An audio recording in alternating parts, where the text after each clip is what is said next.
Salam, hörmətli müəllimlər. Sizi video sessiyamıza xoş gördük. Bu dəfəki video sessiyanın mövzusu Blackboard platformasında elanların paylaşılması ilə bağlıdır.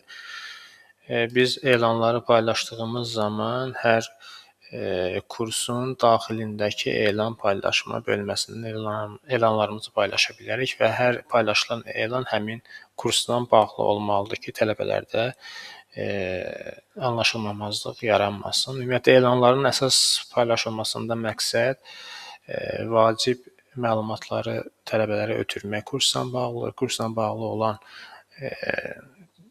dəyişikliklər varsa, ya dərs cədvəllərində və yaxud da ki, tapşırıqların son tarixlərində hər hansı bir mövzu ilə bağlı dəyişikliklər varsa, biz bununla bağlı elan paylaşa bilərik.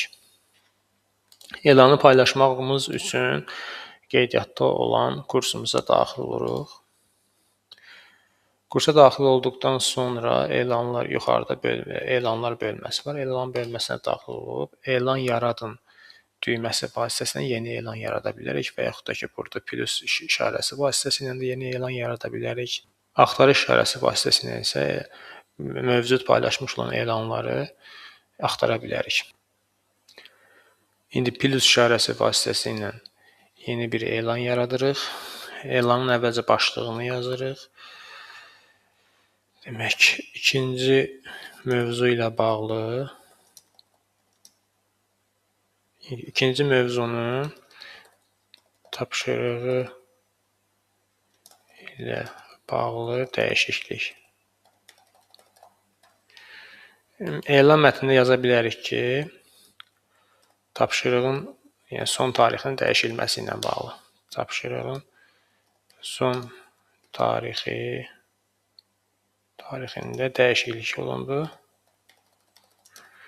Onda yeni tarix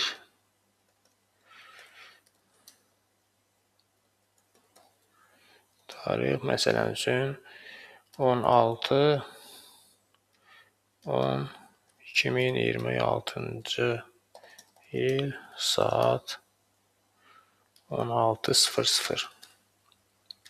Bu formada elanımızı yazırıq. Elana əlavə biz link də yerləşdirə bilərik buradan. Şəkillər və yaxud da ki, hər hansı bir cədvəl, məzmun da yerləşdirə bilərik. Maksimum dərəcədə audio və video məlumatları link formasında yerləşdirməyimiz məqsədə uyğundur.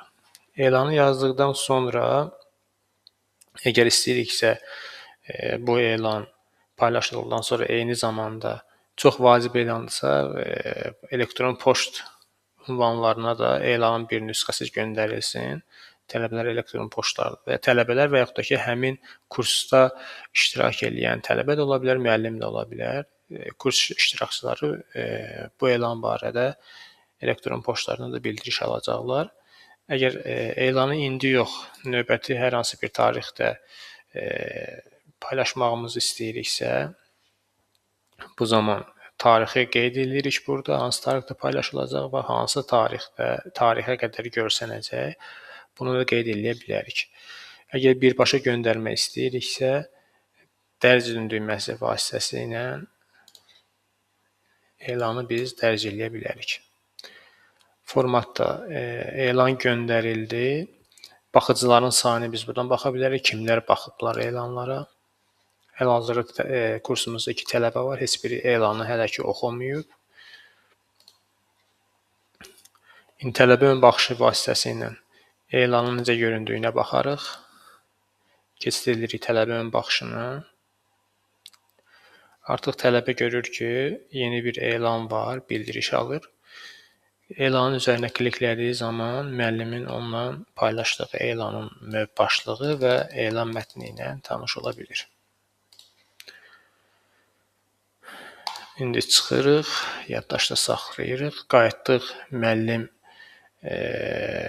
ön baxışına və baxırıq ki, buradan artıq baxıcılarda 2 tələbədən artıq bir nəfəri elanı oxuyub.